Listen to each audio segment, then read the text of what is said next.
নমস্কার, আমি শুভাঙ্কি। আবারও সবাইকে স্বাগত জানিয়ে শুরু করছি আজকের অনুষ্ঠান সমস্যার সমাধান। এবং আজকে এই সমস্যাটা নিয়ে আমরা কথা বলবো মন্ত্রের অজানা রহস্য নিয়ে। এবং আজকে স্টুডিওতে যাকে আমরা পেয়ে গেছি তার সঙ্গে একটু আলাপ করিয়ে নেব আমাদের সকলের খুব প্রিয় জ্যোতিষবিদ অ্যাস্ট্রোলজার জয়দীপ শাস্ত্রী। আপনাকে অনেক অনেক স্বাগত আজকে স্টুডিওতে। নমস্কার। জয় শ্রীঠাকুর রামকৃষ্ণ, জয় শ্রীঠাকুর রামকৃষ্ণ, জয় শ্রীঠাকুর রাম। সমস্যার সমাধান অনুষ্ঠানে আপনাদের সবাইকে স্বাগত জানাই। আজকে মন্ত্র নিয়ে আলোচনা করব, তন্ত্র নিয়ে আলোচনা করব, এবং তন্ত্র আমার সব থেকে প্রিয় জিনিস এবং এটা নিয়েই থাকি, এটা ভালোবাসি। মন্ত্র সব সময় মন্ত্র নিয়েই আলোচনা করতে থাকি।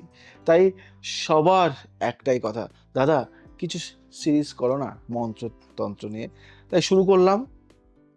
মন দিয়ে শোনো এবং অজানা তথ্য জানো।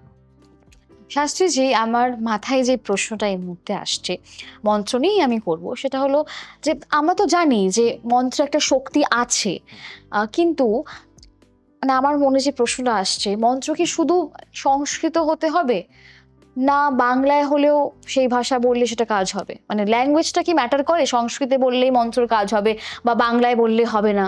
এটা আপনার কি মনে হয়? অত্যন্ত বুদ্ধিমানের প্রশ্ন, এটা বুদ্ধিমানের প্রশ্ন। তন্ত্রে বলা আছে মন্ত্রের শক্তি ভাষায় নয় কম্পনে। সংস্কৃত ভাষায় প্রতিটি বর্ণের উচ্চারণ এমন ভাবে তৈরি যে সেই কম্পন সরাসরি মস্তিষ্ক শরীরের শক্তি কেন্দ্রে আঘাত করে।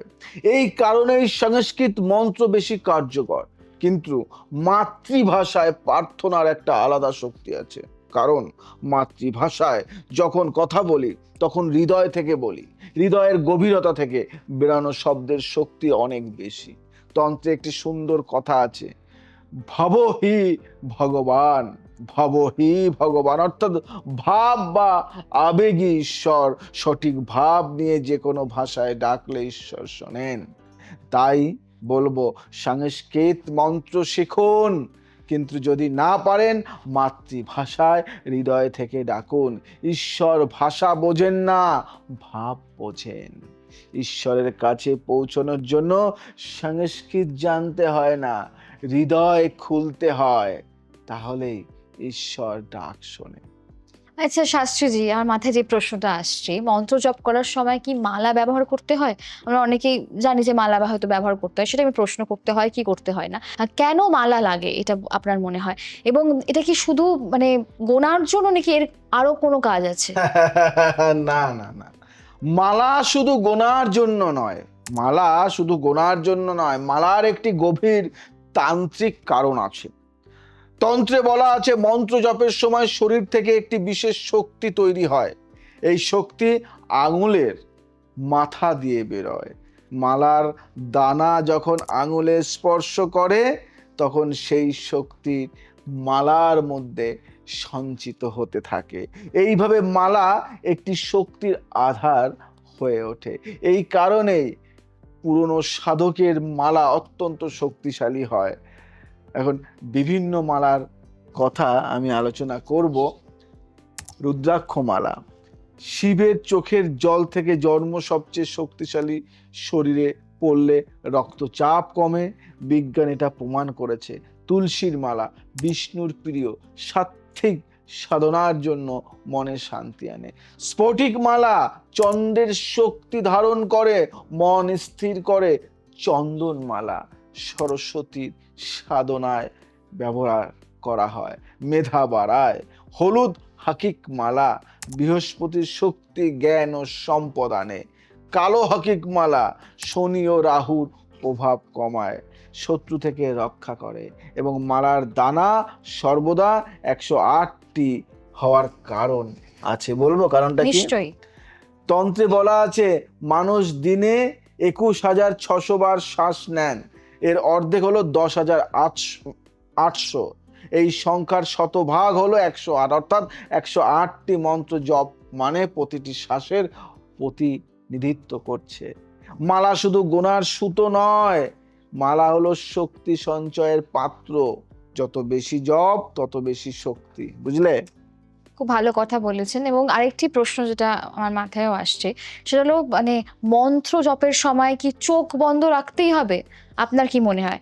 এবং কোন দিকে মুখ করে বসলে ভালো হয়, এবং এই নিয়মগুলি কেন রাখা হয়েছে বলে আপনার মনে হয়? আচ্ছা আচ্ছা আচ্ছা, প্রতিটি নিয়মের পেছনে একটা বৈজ্ঞানিক কারণ আছে, জানো তো? কারণগুলি বলি। নিশ্চয়ই। চোখ বন্ধ রাখার কারণ, আমাদের মস্তিষ্কে যে তথ্য আসে তার 80% আসে চোখ দিয়ে, এটা মাথায় রাখবে। চোখ খোলা থাকলে মস্তিষ্ক সবসময় বাইরের তথ্য প্রক্রিয়া করছে। চোখ বন্ধ করলে মস্তিষ্কের শক্তি ভেতরের কেন্দ্রীভূত হয়, তখন মন্ত্রের কম্পন মস্তিষ্কের গভীরে পৌঁছায়, বুঝলে? তন্ত্রে এই অবস্থাকে বলা হয় অন্তর্মুখী দৃষ্টি।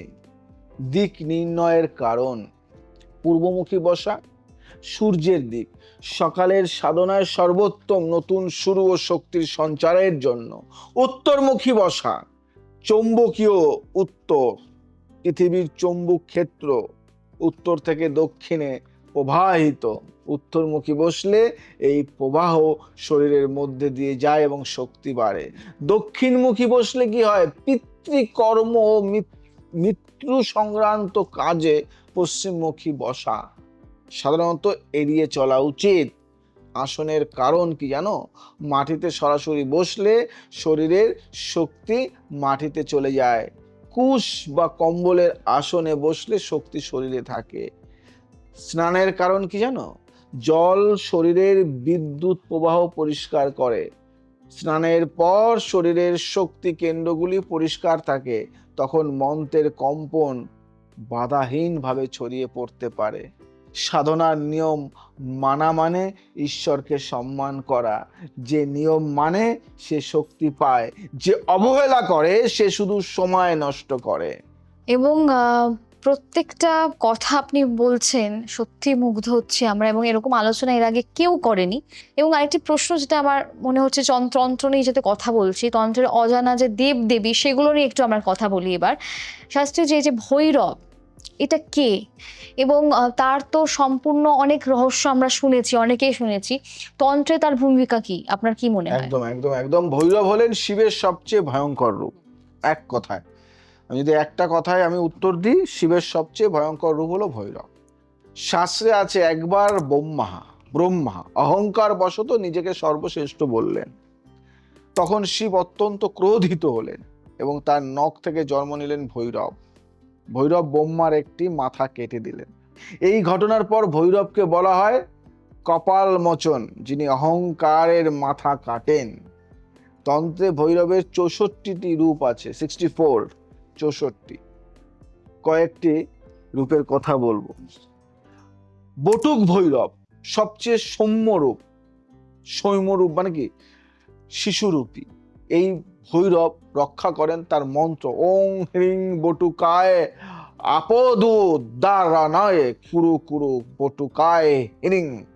কাল ভৈরব সময়ের ভৈরব, কাশীর অধিপতি। কাশীতে মৃত্যু হলে মুক্তি পাওয়া যায়, কারণ কাল ভৈরব নিজের কানে মন্ত্র দেন। অষ্ট ভৈরব 8টি দিকের 8টি রক্ষক। বাড়ির 8টি দিকে অষ্ট ভৈরবের পূজা করলে বাড়ি সম্পূর্ণ সুরক্ষিত থাকে। ক্ষেত্রপাল ভৈরব জমি ও সম্পত্তির রক্ষক। তন্ত্রে ভৈরবের সাধনা রাতে করা হয়।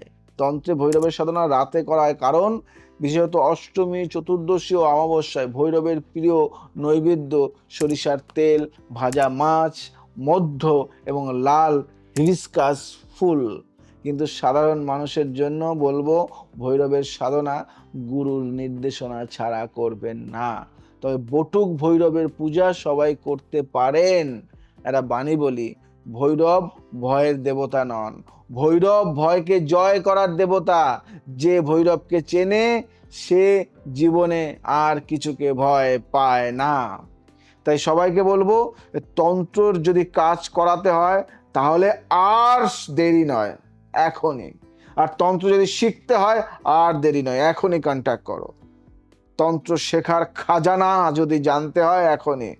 যদি ভালোভাবে তান্ত্রিক বা তন্ত্রের উপর কিছু করতে হয় তাহলে ঘরে বসে থেকো না, কন্ট্যাক্ট করো। আমি আছি। সময়ের সাথে সাথে আমাদের চলতে হয়। ভালো থাকো, সুস্থ থাকো, সবাইকে ভালো রাখো। আজ আসি, আবার আসবো নতুন কিছু নিয়ে। জয় শ্রী ঠাকুর।